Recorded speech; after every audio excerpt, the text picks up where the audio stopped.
right. What up, world? It's your boy Jeff, aka Cool Boy Jeff, right here. It's the only place you can find a wave. It's the Wave 804. Back again with another interview.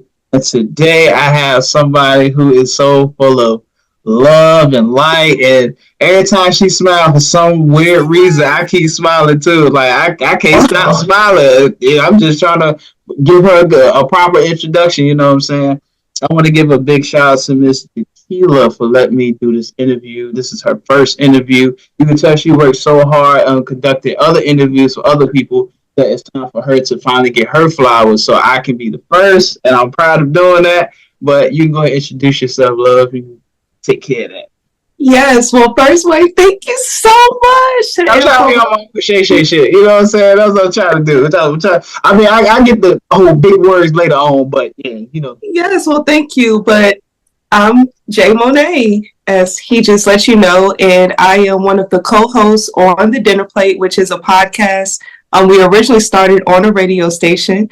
And I do a little bit of everything. I do model, I host. My specialty is red carpet hosting. I absolutely love hosting. I also coordinate events, and I try to plug people together too. And I've been very successful with that so far. I love nonprofit and community work and all of that type of things. Anything that includes promoting positivity or helping someone else, and you ask me to be a part of it and it makes sense, I'm probably going to join you. Hey, man, that positivity is right there. I mean, just by your energy, smiling through, CPU, and I'm just like, I was just sitting here just being kind of lazy earlier, and now I'm over here smiling. Like, you see, right people that be around right circles always bring out the best in you, right? So, If you ever want to do any positive things or get positive information or whatever positive, just hit up Miss J Moneé, all right? Yes, that's one of my segments on The Dinner Plate, Jewels with J Moneé, where I give tips to help enrich your life. See, I'm about to subscribe to that because I need to be rich. I'm tired of being poverty and broke. I'm tired of it. We can get you there. We can get you there. Yeah, I really appreciate it. But as far as my first question goes, what inspired you to start the Dinner Plate podcast and why? Well, all right. This is a very, very long story. Oh, yeah, listen, this is your story. So, actually, when I first began radio, I didn't start on the Dinner Plate. I started on a different show. I was eventually invited to be a part of the Dinner Plate. The Dinner Plate was founded by B Sounds, the ADHD bandit. Shout out to B Sounds, is my man. Yeah, so shout out to B.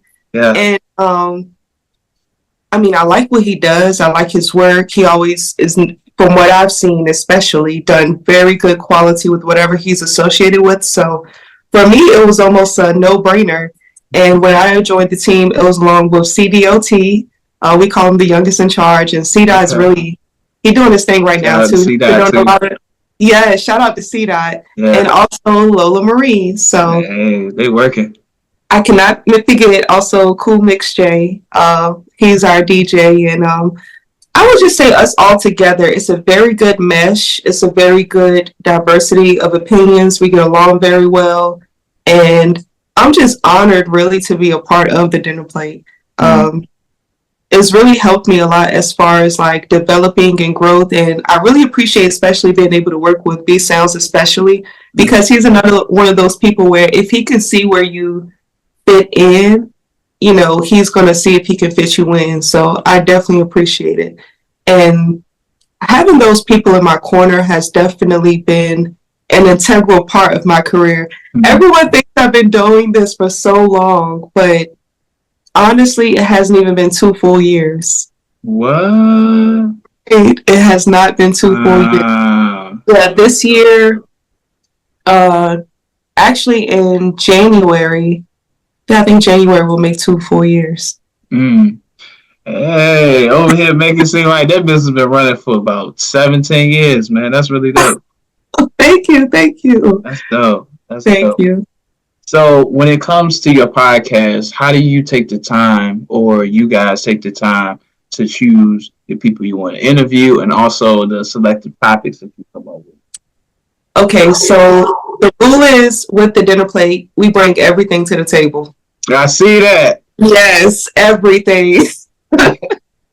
So, literally, there's no subject that we try to leave untouched. If it's something that's trending right now, not only in, pop media or hip hop or anything like that, but also we like to talk to the politicians. We like to talk to the people who are making changes and doing different things in the comedian. I'm sorry, the media. We might talk to a comedian, but we also like to talk to people who are running their own businesses. Give them an opportunity to just promote what they have going on, whether it be a hairstylist or a barber. It could be a 16-year-old rapper or just really anyone.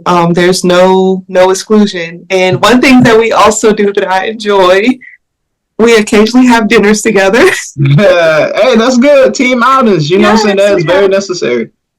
Yes, we have team dinners. We're actually due for one now, so hopefully we have one coming up soon. Yeah. That's what's up. And, just by listening to you, you have a really good outlook when it comes to you and your team because y'all spend time together. Y'all probably at these outings, talk about certain topics and stuff like that. Why do you feel like having a team, this is off topic, but why do you feel like having a team is so important? I think because if you want to go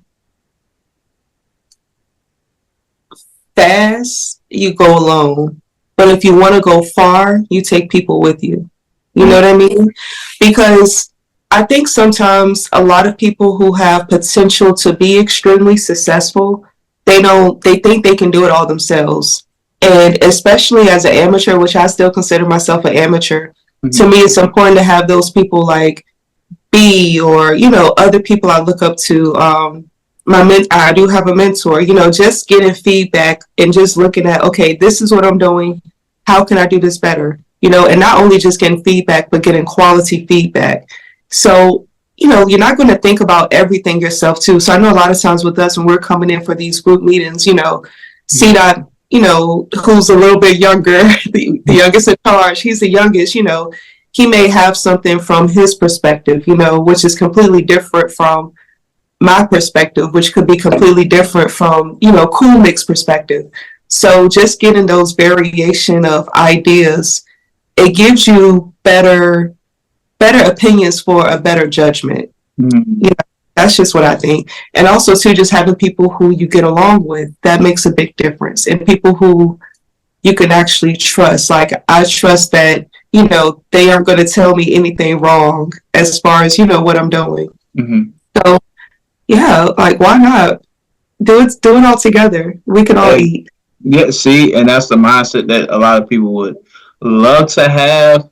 I think in my situation, because a long time people always thought this is a multi-people group, the Wave 804. But when you really get to know, it's only but just one person.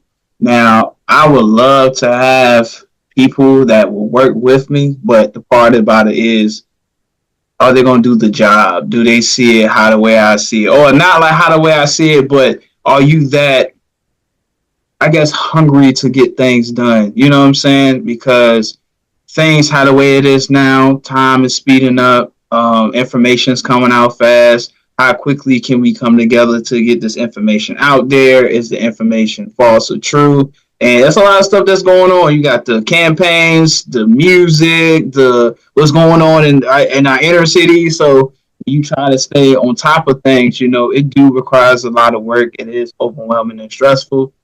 So, but who can get the job done like you or somewhat like you? That's always been my problem for the past 7 years. You know what I'm saying? So you got experience, though. You're experienced. I'm experienced, but I still don't feel like I'm not where I want to be. You know what I'm saying? Like this right here. This is my only way to engage in what I do best and to reach to other people from outside of Virginia, if that makes sense. You know what I'm saying? So I still get myself out there. I'm a little nervous. I be trying to like sprinkle myself at every place. Is like New Orleans. I got a counterpart that do blogs out there. Me and him talk a lot, and we put our post together where we collab and stuff like that. and I get a lot of his people from New Orleans, Louisiana, and he get the Virginia, the 804, and everything else, and we just bring it together. And I still say like I do have a team, but as far as like my own personal, no, I don't. No, I don't. But I do appreciate you for letting everybody know how important it is too. Now, when it comes to these interviews, how do you prepare for each interview for your podcast? Uh, each one is different. So if I'm doing a podcast, if we're working on, the podcast specifically, I try to just, all right, y'all, I am a digger.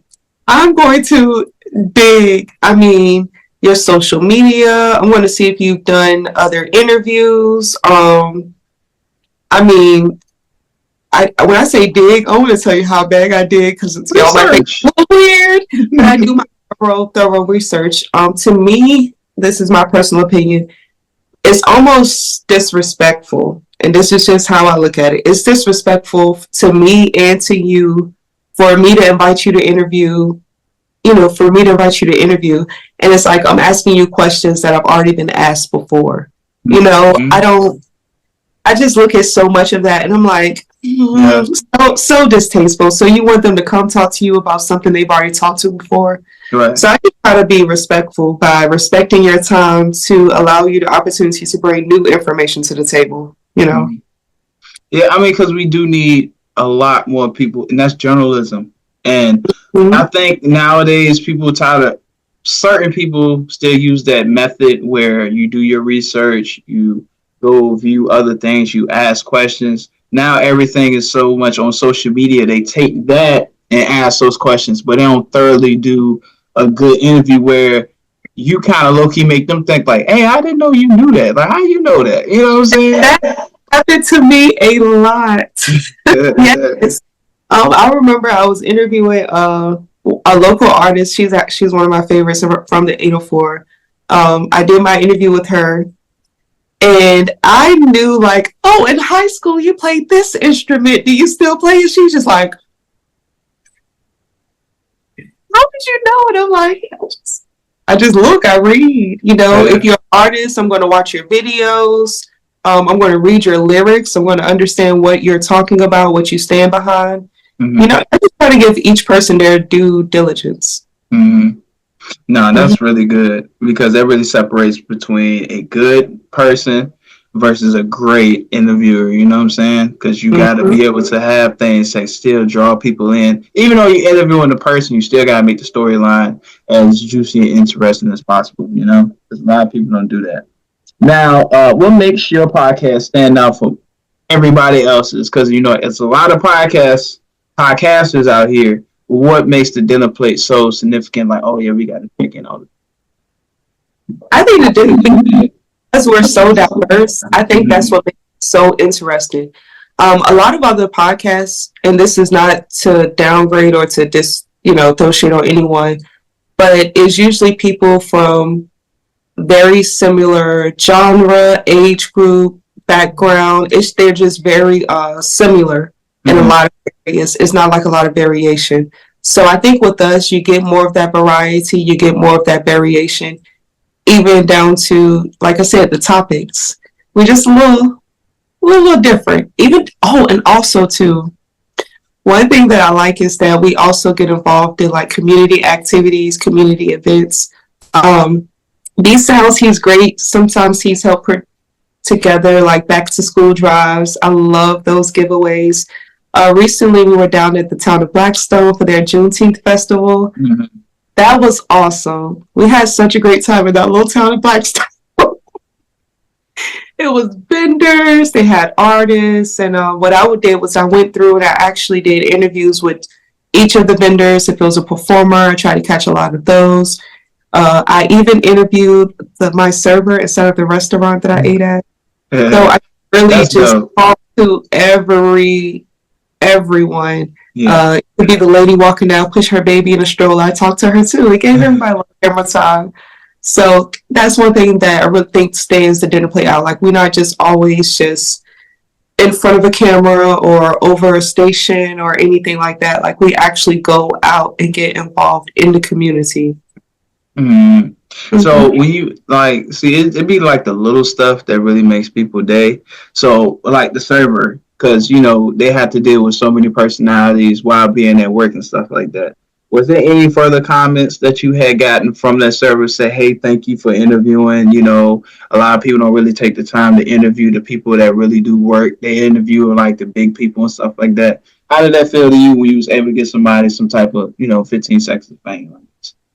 Well, honestly, for me, I don't look at people from the aspect of different levels. You know what I mean? So in my eyes, the server is just as important as the artist that's about to go on stage because she's bringing me my food.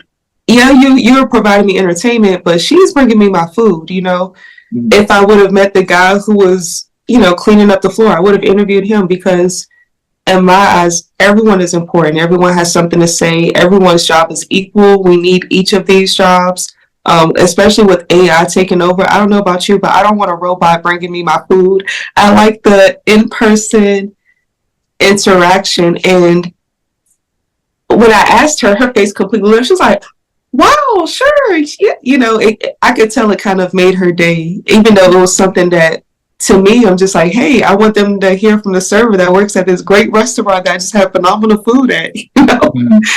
So it feels good, giving people just a chance to remind them that, hey, you're important too. Right. So can you share like a memorable moment from one of your podcast interviews? Do you have one on top of your head? Ooh, I have so many. This is gonna sound crazy, but you remember when Snoop Dogg came out with the cereal? This For some reason, that was just like a memorable moment for me. We're talking about like how people go into different endeavors for making money and all of that. When he And came out with cereal? it was, I don't know if he actually came out with it, but I know it was an attempt to come out with cereal. He was partnered with something else. Uh-huh. But yeah, Snoop Dogg was gonna come out with cereal. He always doing something though. He's in his bag. He always doing something though. Like he be here, he be there. Like, I feel like we like multiple Snoop Dogs out here for real, for real. Like Yeah. he be everywhere. What you trying to say? Hey, look, I'm just saying what I'm saying. But as far as that man and what he's been doing, he did the track race when he was running on the track. Like the amount of weed that he smoked, like for real. And I'm a smoker. I'm not gonna hold you. I'm not getting on no track and running around no circle a couple times. Like, nah, You can't pay me enough.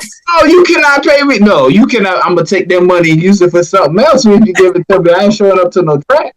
But as far as Snoop Dogg, how? There's no way. And then he do this martial arts. They be playing basketball and stuff. Like, no. Let's be honest, though. He is a true entrepreneur. True entrepreneur. Yes. Yes. Yeah. Yes. As a matter of fact, if you really want to take it there, remember when everybody thought that he was gonna stop smoking? He told us there's a couple of times. Like you had a lot of people that came out and said, "Oh, we gonna stop smoking. I'm gonna give my life to God." I'm talking about everything. The comments was crazy. Then out of nowhere, he was selling a fry cooker. He sold a fry cooker. I'm talking about that was good marketing, but it's just crazy how much influence that these artists and these people have. Like people's really ready to stop doing whatever, all because this man say he's about to give up smoking. It's crazy. The influence is real.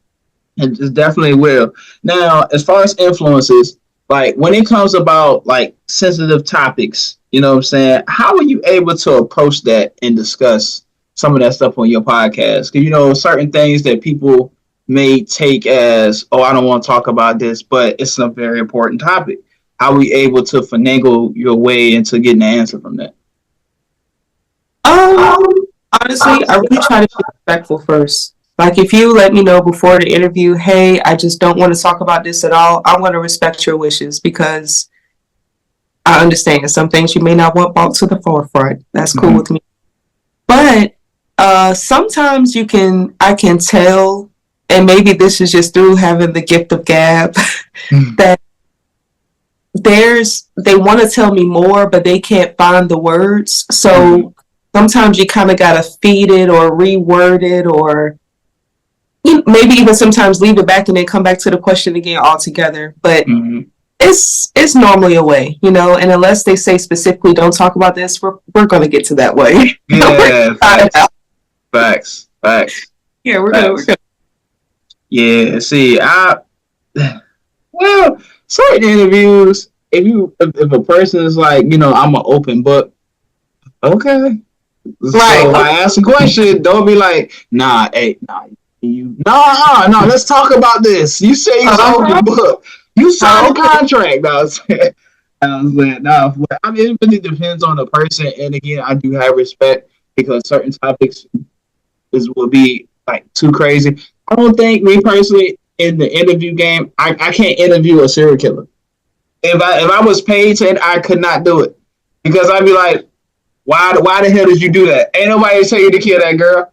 Hey, bro, take this damn mic off of me. I'm still off on this nigga. Like, man, I couldn't do it because it'd be like my feelings would be too attached to the situation that had took place of why we're talking right now.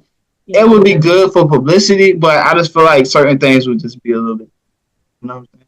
Or like SA victims and stuff like that. I was watching Real Life Street Stars where they had a dude, he was a bank robber, but he was young and he was charged as an adult, and he talked about his experience in prison and what had happened. A guy befriended him and he thought he was cool and stuff happened. But how the way they asked him these questions in the interview was like, come on, man, you ain't got no type of dignity for real. Well, how did you feel after it happened? Like, what the hell do you think you feel? This man probably was confused as hell. Like, you don't know what's going on. So this is how I would have worded it. You ready? Yeah. Go ahead. That's what I would have did. I would have been like, now, Mr. Such and Such, I know that was a very difficult moment for you. However, we would all like to know what are some of the thoughts that were going through your head in that specific moment. That's better.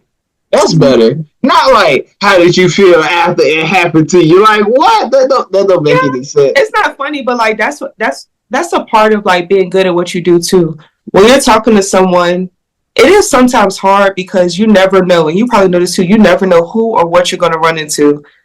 I've had some very pleasant experiences. I've had some off the wall experiences.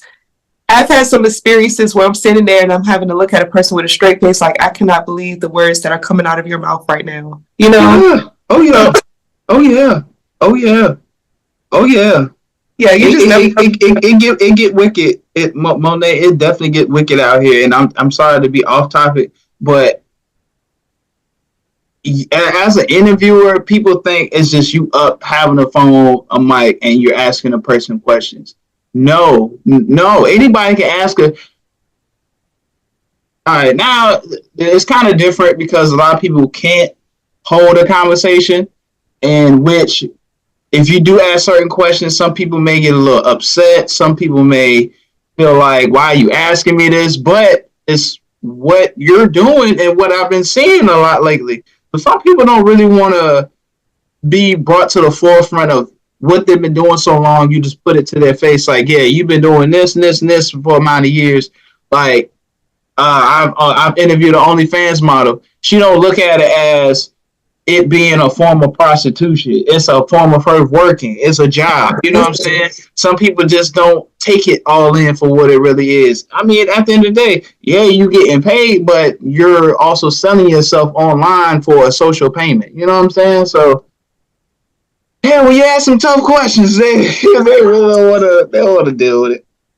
They don't want to deal with it, boy. They really don't. But I love those type of interviews because at the end of the day, these are questions what people's going to ask. Like, again, you say experience. I got past asking all that baby fire, pacifier questions. Like, no, I'm not about to do that. Now, let's get to the meat of the bone.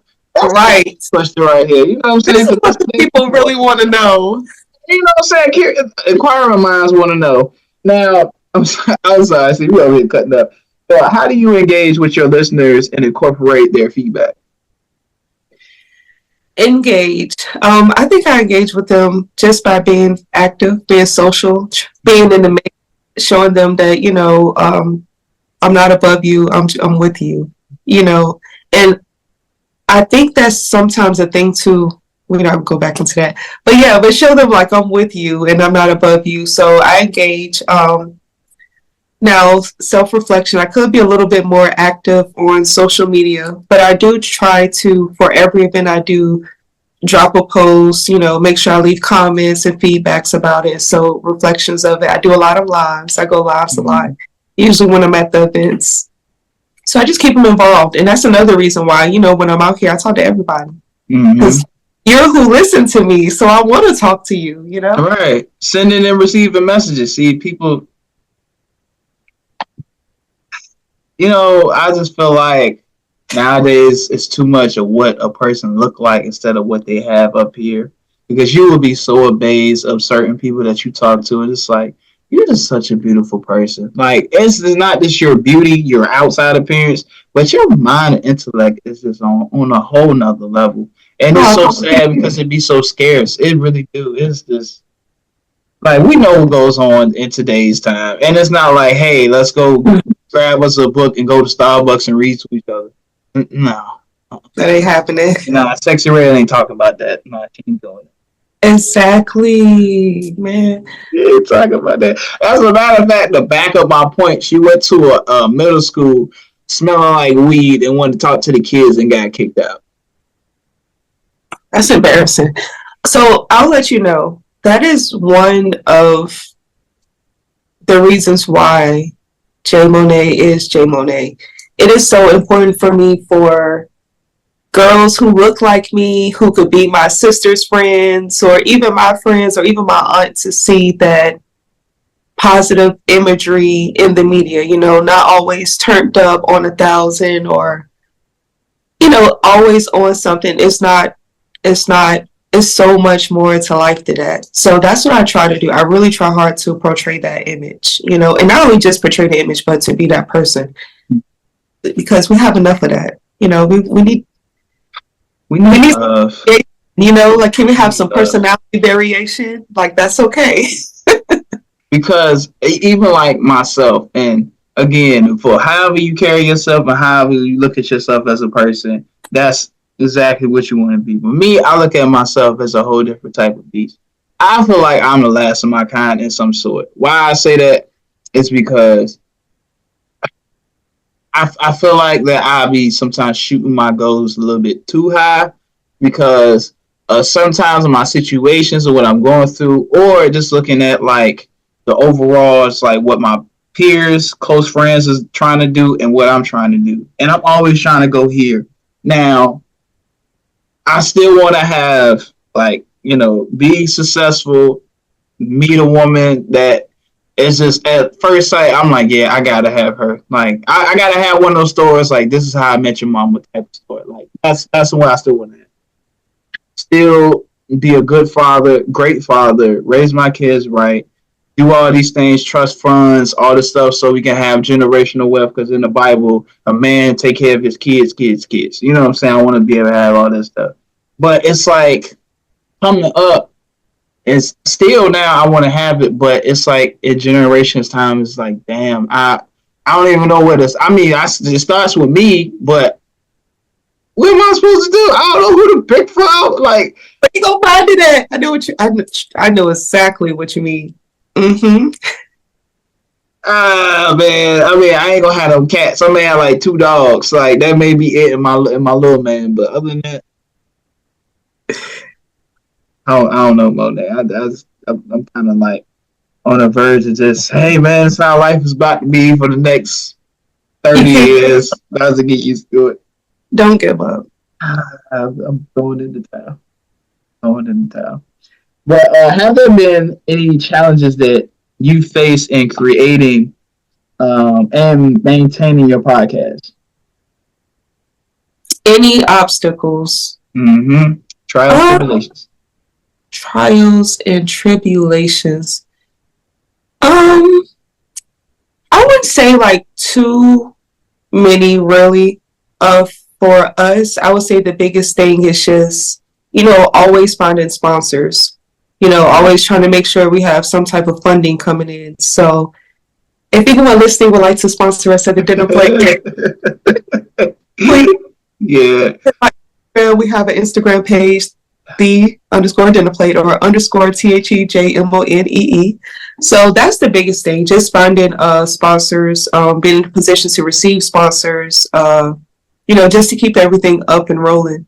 I think what people don't realize is that it costs so much to do media, just from equipment to image to travel to everything. Like, it's like soon as you commit to doing an event, you have to automatically know, okay, at minimum it's gonna cost me two, Yeah. out. Yeah. So it is very, very expensive. Having like the attire, team this and team that and little logos, it's a big investment. So Mm-hmm. for us, I think the biggest thing is just making sure we keep sponsors at all times. Mm-hmm. When one runs out, all right, we got the next one coming in. See, and also those small business fundings too. They really help out with a lot. And of course, because this is not really a cheap game, especially on the traveling part, your mileage, and if you don't have the proper paperwork like your LLC and stuff like that, all those receipts and stuff that you get, you can use it as a tax write-off, and it helps put money back into your business. In which a lot of people need to start taking business classes because they start these brands and just want immediate funding. Like, yeah, I want this and this and this. But if you don't have the proper business plans, the people around you to tell you how to run your business, or to give you legal advice so your business won't go into no type of trouble at all, then saying you have to have those type of resources. So I got two more questions before we go ahead and get into like the next portion of your interview. But what advice would you give to any aspiring podcasters, particularly female podcasters, when they get into this? Pick and stick. So pick whatever, how can I say this? Like, whatever area you want to present yourself in, once you pick, you stick with it. Be committed and be true to who you are, whether it be for women empowerment or if it be faith-based or just for working out, whatever it is, pick it and just stick it out. You're not going to start off big, don't get discouraged when you're starting off and you're just getting 5 people, that like your page because you're doing your fitness podcast now, but on your regular page you used to get 5,000. Like, you can't pay attention to that. None of it. When you're first starting off, especially, none of it matters. Stay true to your goal. Find that mentor. Find someone that you look up to and that you can relate to in that field, and just stick it out. Stick it out. Make your investments. Your biggest investment is yourself. So don't be afraid to invest in yourself. Get the equipment, get the clothes, get whatever you feel like you need to push yourself forward, and just do it. Mm-hmm. See, wise from the wise. And nextly, how do you balance hosting a podcast with other aspects of your life? It is hard. I'm not even gonna pretend. It is very hard, and even now I found myself having to step back a little bit because it's hard not to overcommit, especially when you, like, I work full time, and I still, have this going on, this appointment to do here, this to be there, and it's a lot. But keeping a planner, people laugh at me because I'm old school. I have an old school planner. It's big. It's like bigger than a regular size notebook. It's huge. Those spirals and everything, but it has tabs in it. It has little pockets, and as soon as someone asks me to be a part of something, I immediately write it down. Yeah, I put it on my phone after, but something about writing it down, to me, is just a deeper commitment. It's like, all right, I'm taking this serious. I have to do it. So I write everything down. I reach out when I can. Like, even today, I got off work a little bit later. I asked one of our friends, I was like, listen, can you go to my house and please help me out? This is what I need. Can you set up the little ring light? So it's definitely important to have people who support you and believe in you. But even if you don't, I learned this in high school. Proper planning prevents poor preparation. So just do whatever you got to do to have everything already prepared for you. So be overly organized. That helps a lot. And that's going to save you a lot of headache. Yeah, see. Yeah, I haven't heard that since high school either. Damn, I'm getting old. Proper planning prevents poor preparation. There you go. There you go. And they had one joint that was something similar to that.